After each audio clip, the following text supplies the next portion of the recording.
The coffee had gone cold in Emma Rodriguez's hands, but she couldn't bring herself to care. She sat in the corner of the small cafe, staring at the eviction notice on her phone screen for the 100th time. 72 hours.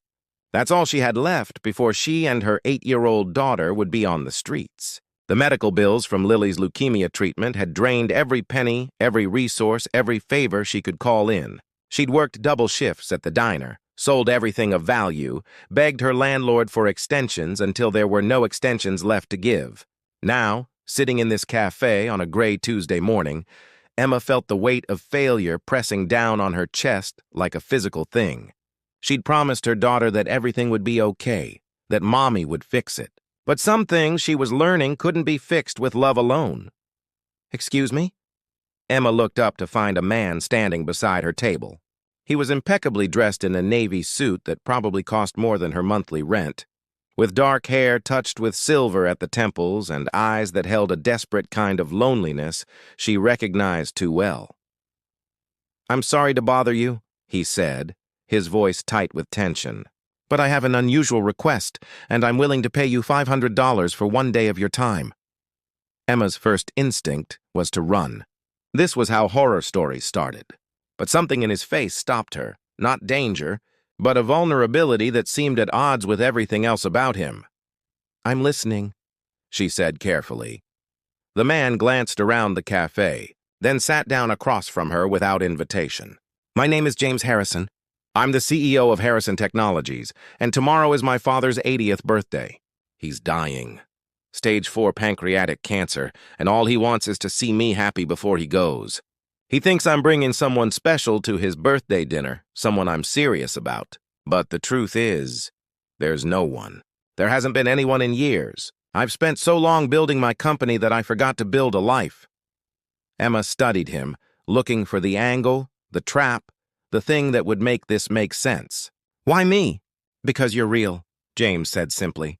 "Everyone in my world is polished and performing, but you're sitting here in a cafe at 10 in the morning on a Tuesday, and you look like you're carrying the weight of the entire world on your shoulders. You look like someone who understands what it means to struggle, to hurt, to be human.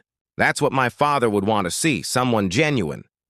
$500 to pretend to be your girlfriend for one dinner?" "1 day," he corrected. "The dinner is at 6, but I'd need you earlier for some preparation. I'll have my assistant take you shopping for appropriate attire, brief you on my family, make sure you're comfortable. Then after dinner, you walk away and never have to see me again." Emma thought of the eviction notice. $500 wouldn't solve everything, but it would buy her time. Maybe enough time to figure something out, to find another job, to negotiate with the landlord one more time. "Why should I believe you're who you say you are?" James pulled out his phone and showed her his company website, complete with his photo and title. Then he opened his wallet and counted out 5 crisp $100 bills, placing them on the table between them. $250 now, he said. $250 after dinner. If at any point you feel unsafe or uncomfortable, you keep the money and leave. No questions asked.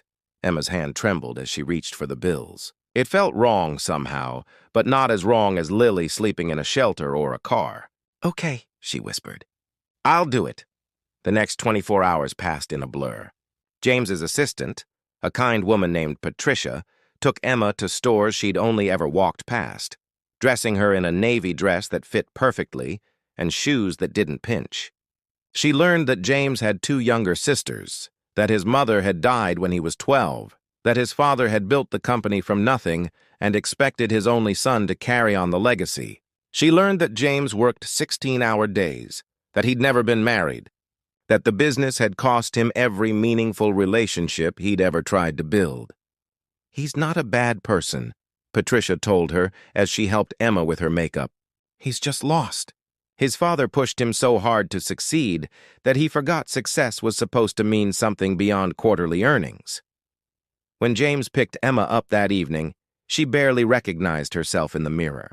But more surprising was the look on his face. Not appreciation for how she looked, but gratitude that she'd shown up at all. "Thank you," he said quietly as they drove toward his father's estate. "I know this is strange, but it means more than you know."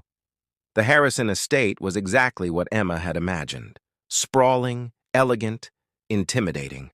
But the moment they walked through the door, she forgot about the surroundings. Because there, in a wheelchair by the fireplace, was an old man whose eyes lit up the instant he saw his son.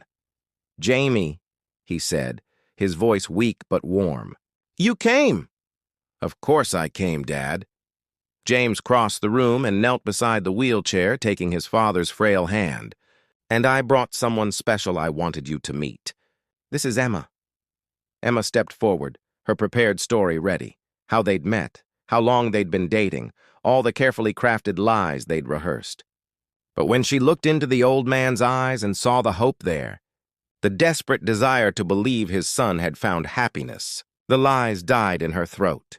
"It's wonderful to meet you, Mr. Harrison," she said instead. "James talks about you constantly." The dinner was smaller than she'd expected. Just James's two sisters and their families, plus the birthday patriarch. But the dynamics were complex. The sisters were polite but distant, clearly skeptical of Emma's sudden appearance. The grandchildren were loud and energetic, filling the formal dining room with laughter that seemed to take everyone by surprise. But it was James's father who captivated Emma. Despite his illness, he was sharp, funny, curious about everything. He asked her about her life, and she found herself telling him the truth. About Lily, about the leukemia, about working at the diner and struggling to make ends meet. The lies they'd prepared seemed to melt away, replaced by something far more dangerous: honesty. "You have a daughter?" the old man asked, his eyes bright. "Jamie, why didn't you tell me?" James looked panicked, but Emma reached over and squeezed his hand. "It's complicated," she said gently. "Lily's been sick and I'm a package deal. Not everyone is ready for that. And are you ready for it?"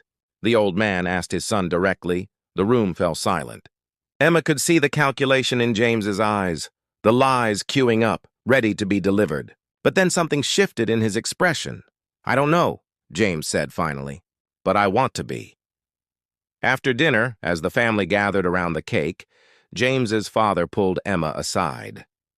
"I'm dying," he said bluntly. "The doctors say I have weeks, maybe a month if I'm lucky. So I'm going to ask you something, and I want the truth. Are you really with my son?" Emma felt tears spring to her eyes. "No, sir. He hired me to pretend because he wanted you to think he was happy." She expected anger, disappointment, maybe even a scene. Instead, the old man smiled. "I know," he said.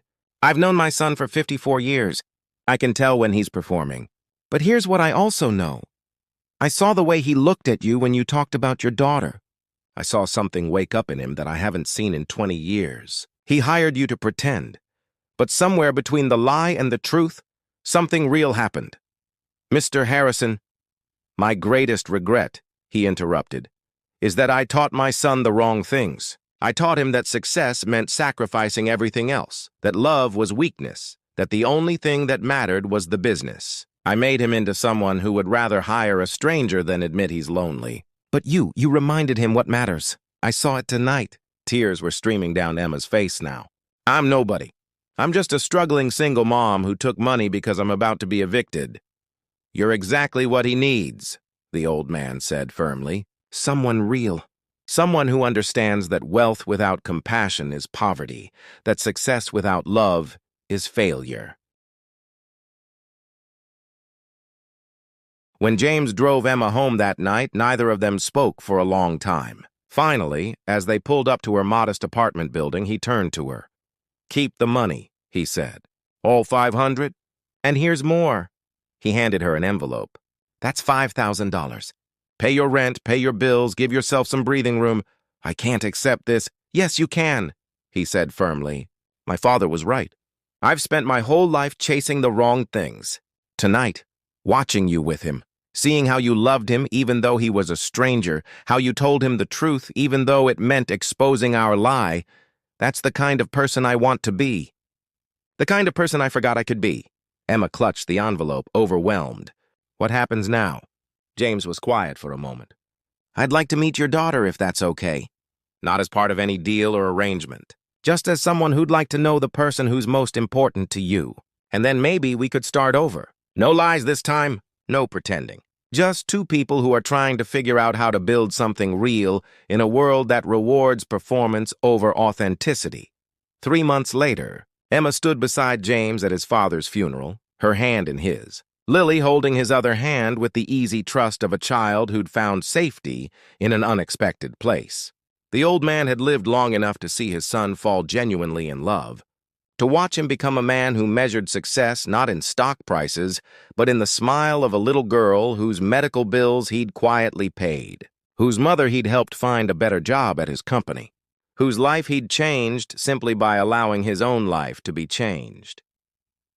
As they walked away from the grave, Lily tugged on James's sleeve. "Are you sad?" she asked. "Yes," James said honestly, "but I'm also grateful. Your mom helped me understand something important, that the best things in life aren't the ones you plan or purchase. They're the ones that surprise you in a cafe on an ordinary Tuesday, when you're desperate enough to ask a stranger for help and brave enough to accept what they offer in return." He looked at Emma, and she saw in his eyes what she'd been too afraid to acknowledge, that $500 had bought one day of pretending, but honesty had earned them a lifetime of something infinitely more valuable than money could ever buy.